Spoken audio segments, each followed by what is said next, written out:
Do you ever feel like you're in a silent standoff with your spouse, waiting for them to notice something is wrong? I spent years, decades really, perfecting that very particular skill. I'd be quiet at the dinner table, sigh a little louder than necessary while loading the dishwasher, all in the hope that my husband, Thomas, would look up and ask, "What is it, dear?"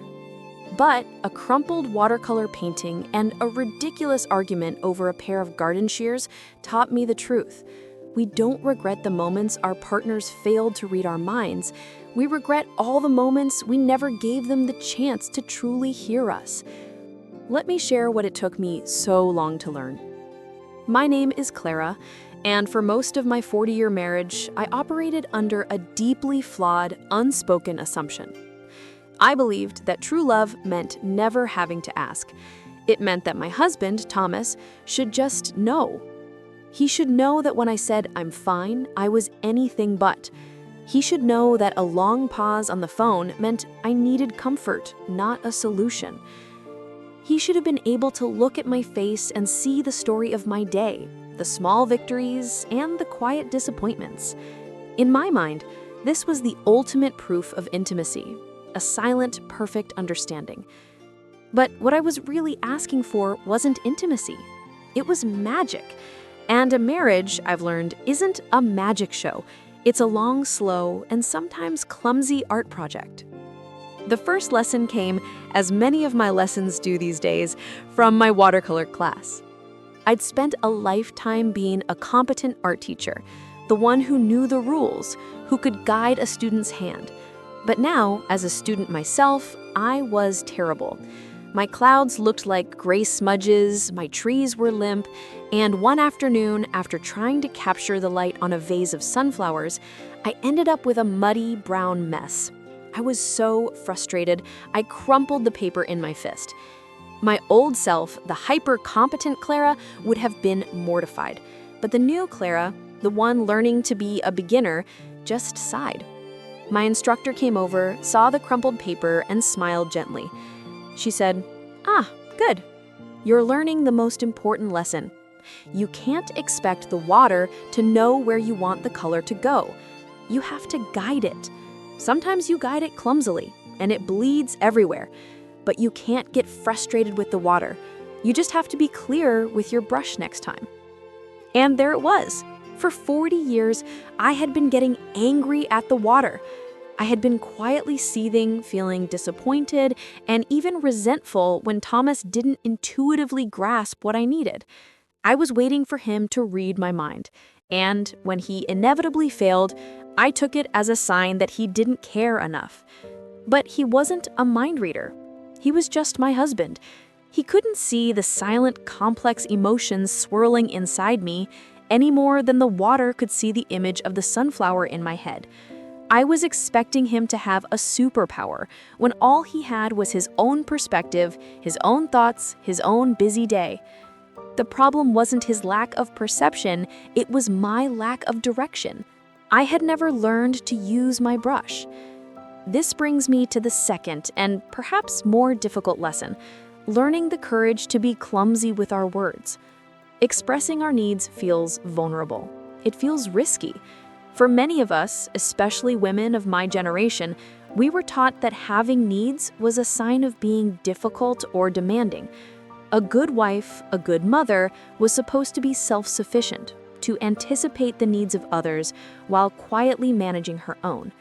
Asking for help felt like an admission of failure.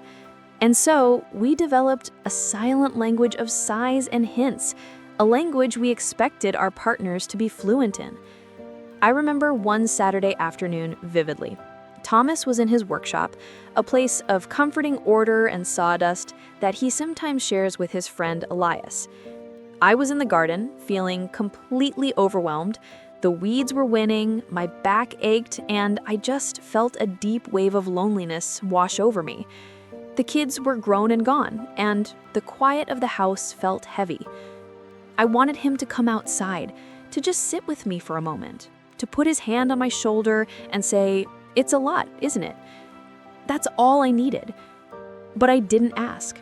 Instead, I stood at the back door and said, Can't find the good garden shears. Thomas, being Thomas, heard a practical problem in need of a practical solution.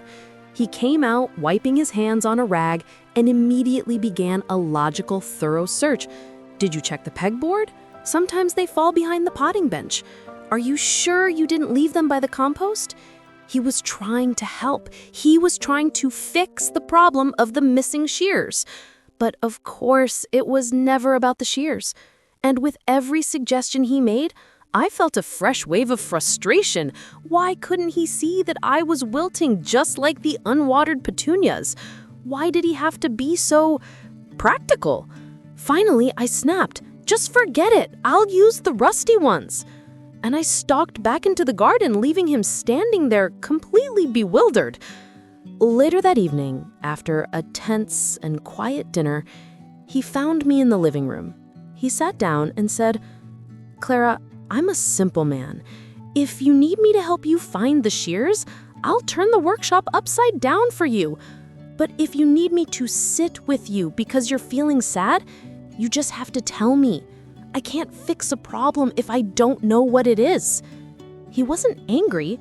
He was just honest. And in that moment, I saw how unfair I had been.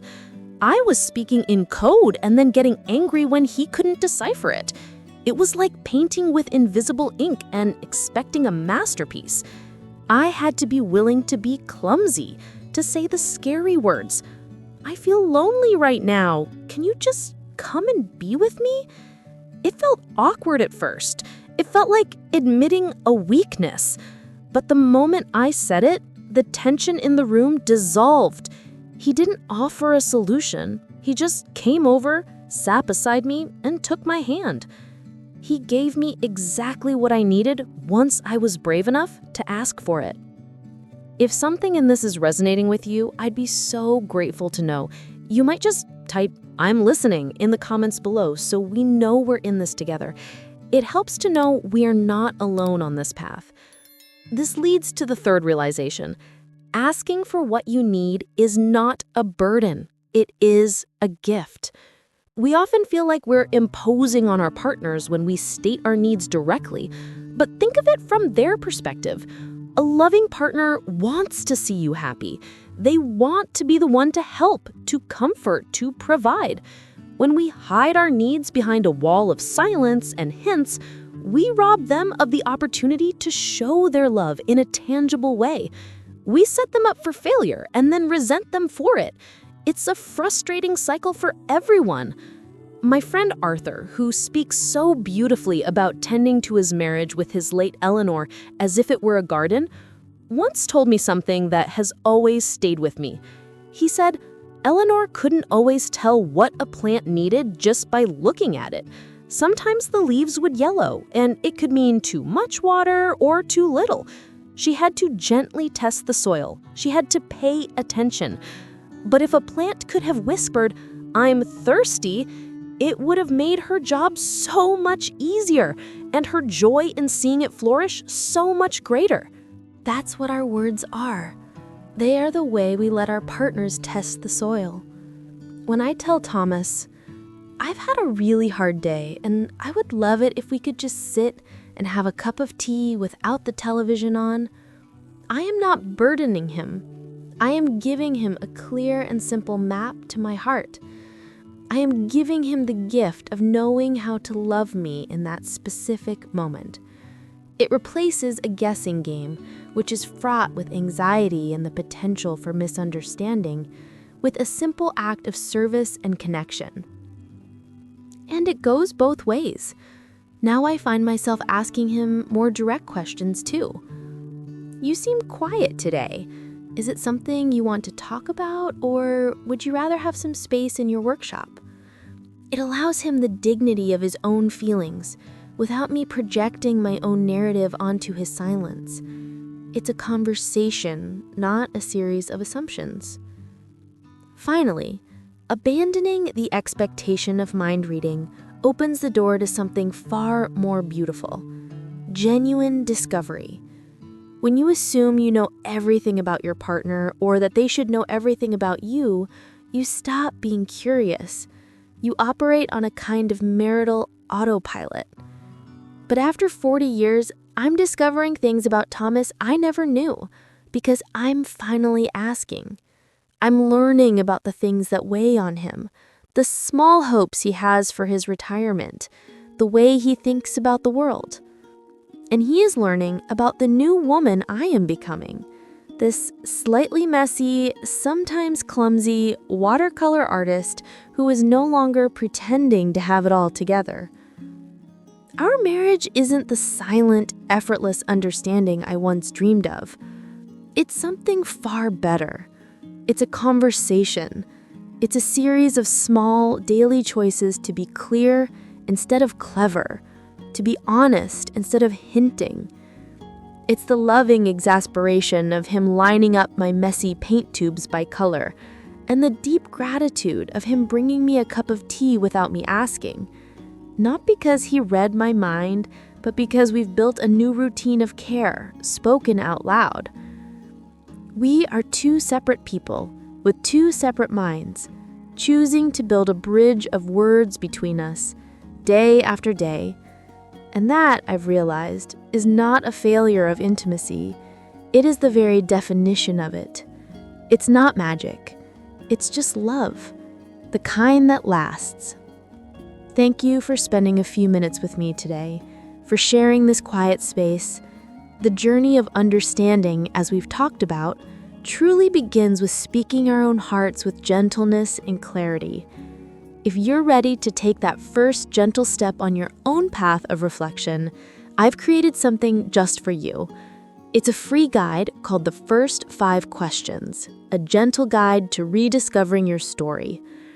It's designed to help you begin this exact process in a quiet and meaningful way.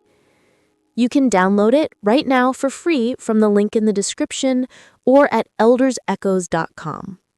Be gentle with yourself this week.